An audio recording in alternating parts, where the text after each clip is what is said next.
और अब बात एयर पॉल्यूशन के खिलाफ उठाए गए क्रांतिकारी कदम के। जी हां, आज केंद्रीय पेट्रोलियम और प्राकृतिक गैस मंत्रालय की तरफ से देश को एक बड़ी सौगात दी गई है। ये सौगात है हाइड्रोजन बस की, जिसको लॉन्च किया केंद्रीय मंत्री हरदीप सिंह पुरी ने। ये देश में हाइड्रोजन से चलने वाली पहली बस है। दरअसल सरकार पेट्रोल और डीजल के विकल्प पर तेजी से काम कर रही है ताकि कार्बन उत्सर्जन को तय लक्ष्य के मुताबिक कम किया जा सके। इसलिए इलेक्ट्रिक और हाइड्रोजन फ्यूल से चलने वाली गाड़ियों पर तेजी से काम किया जा रहा है, जिसके तहत ही ग्रीन मोबिलिटी के क्षेत्र में महत्वपूर्ण कदम उठाते हुए आज देश की पहली ग्रीन हाइड्रोजन फ्यूल सेल से चलने वाली 2 बसों को लॉन्च किया गया है। लेकिन ये हाइड्रोजन फ्यूल सेल है क्या, और इसे अब तफसील से हम आपको बताते हैं। दरअसल इलेक्ट्रिक गाड़ियों में जिस तरह से बैटरी काम करती है, ठीक उसी तरह से फ्यूल सेल भी काम करते हैं, लेकिन इन्हें चार्ज करने के लिए इलेक्ट्रिसिटी की जरूरत नहीं पड़ती है। जब तक उन्हें हाइड्रोजन फ्यूल की सप्लाई होती रहेगी, ये इलेक्ट्रिसिटी प्रोड्यूस करते रहेंगे। यानी फ्यूल सेल हाइड्रोजन और हवा को इस्तेमाल करके बस के लिए इलेक्ट्रिसिटी जनरेट करती है, जिसका इस्तेमाल बस को चलाने में किया गया है। इसमें बाय प्रोडक्ट के तौर पर सिर्फ पानी बाहर आता है, जिससे कि पर्यावरण को कोई नुकसान नहीं होगा। और दूसरा बड़ा फायदा रीफ्यूलिंग में है, क्योंकि पब्लिक ट्रांसपोर्टेशन के नजरिए से देखें तो बैटरी से चलने वाले इलेक्ट्रिक व्हीकल की तुलना में इसे रिफ्यूल करना आसान है, क्योंकि ये कुछ ही मिनटों में रिफ्यूल हो जाता है, जबकि बैटरी वाली बसों को चार्ज करने में घंटों लगते हैं। असल में ग्रीन हाइड्रोजन एनर्जी का सबसे साफ सोर्स है और इसको रिन्यूएबल एनर्जी सोर्स से तैयार किया जाता है। इसके तैयार होने और इस्तेमाल होने में पोल्यूशन कम होता है, इसलिए इसे लो कार्बन फ्यूल के तौर पर भी जाना जाता है, जिससे वातावरण को बेहतर करने में मदद मिलेगी और पेट्रोल डीजल की तुलना में लागत भी घटेगी और तो और कार्बन उत्सर्जन को घटाने में भी मदद मिलेगी। आपको बता दें कि अभी सिर्फ 2 बसों को ट्रायल के तौर पर लॉन्च किया गया है। ये हाइड्रोजन बसें 3 लाख किलोमीटर से अधिक का सफर तय करेंगी।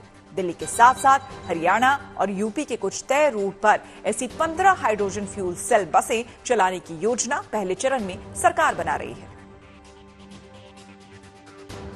कहाँ आप पेट्रोल और डीजल से आपने एक टेक्नोलॉजिकल क्वांटम जंप किया है, और टेक्नोलॉजिकल क्वांटम जंप भी ऐसे किया है जो फ्यूचर फ्यूल है। So I think this is a game changer.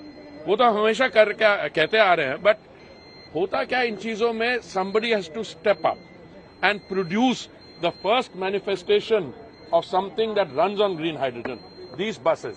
और ये 15 ले आएंगे दिसंबर तक। तो मैं आप सबको बधाई देना चाहता हूँ। एक तरफ metro is carrying 1 crore passengers a day, and the future of our transport will be on green hydrogen. Hydrogen और दोनों इको फ्रेंडली है, पर दोनों इसमें एक्सक्लूसिविटी नहीं होती है। उसमें भी जाएंगे, इलेक्ट्रिक व्हीकल्स में भी जाएंगे, पर इलेक्ट्रिक व्हीकल जब ग्रिड पूरी ग्रीन होगी ना, तभी इलेक्ट्रिक व्हीकल का पूरा फायदा। अभी तो हम करेंगे, देखिए we are going to link fuels also. इन हाइड्रोजन बसों को चलाने के पीछे सरकार का लक्ष्य है कि 2047 तक कार्बन उत्सर्जन को शून्य करना। ऐसे में सरकार का यह प्रयास कितना कारगर साबित होगा, इसके बारे में पर्यावरणविद सौम्य दत्त का क्या कहना है, आइए देखते हैं।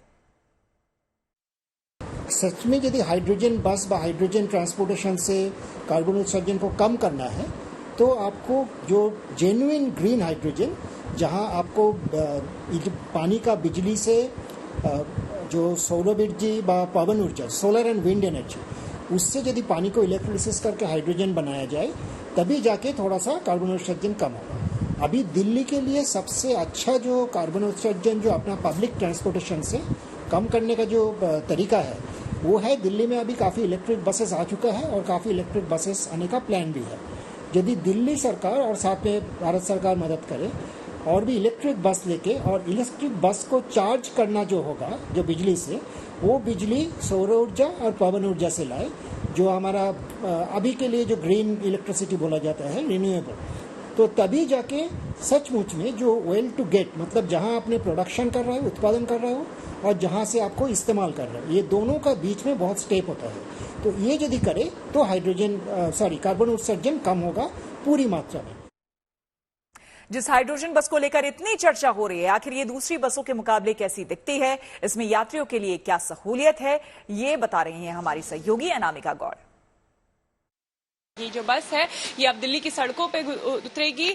इस बस को ना डीजल से चलाया जाएगा, ना पेट्रोल से, ना इलेक्ट्रिसिटी से। इस बस को हाइड्रोजन फ्यूल से चलाया जाएगा। इंडियन ऑयल इस हाइड्रोजन फ्यूल को इस बस के लिए प्राप्त करवा रहा है। टाटा ने इस बस को बनाया है और ये जो बस है ये दिल्ली में चलने वाली उन सभी आम बसों की तरह है जिसमें अभी तक दिल्ली वाले ट्रैवल करते आए हैं। लो फ्लोर ये बस है और इस बस में एक और खास सुविधा दी गई है। जो विकलांग यात्री हैं वो भी इस बस में आसानी से चढ़ सकते हैं, उनके लिए प्लेटफॉर्म दिया गया है।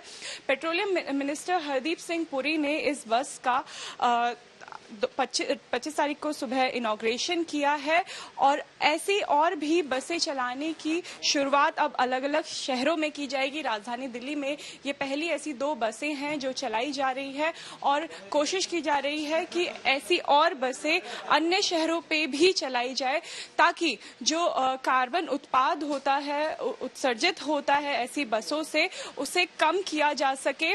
आमतौर पे जो भारी वाहन होते हैं वो 12 से 14% कार्बन को उत्सर्जित करते हैं, पर ये जो बस है ये कार्बन उत्सर्जन को कम करने में मदद करेगी। कैमरा पर्सन महेश कांडपाल के साथ अनामिका गौर, गुड न्यूज टुडे।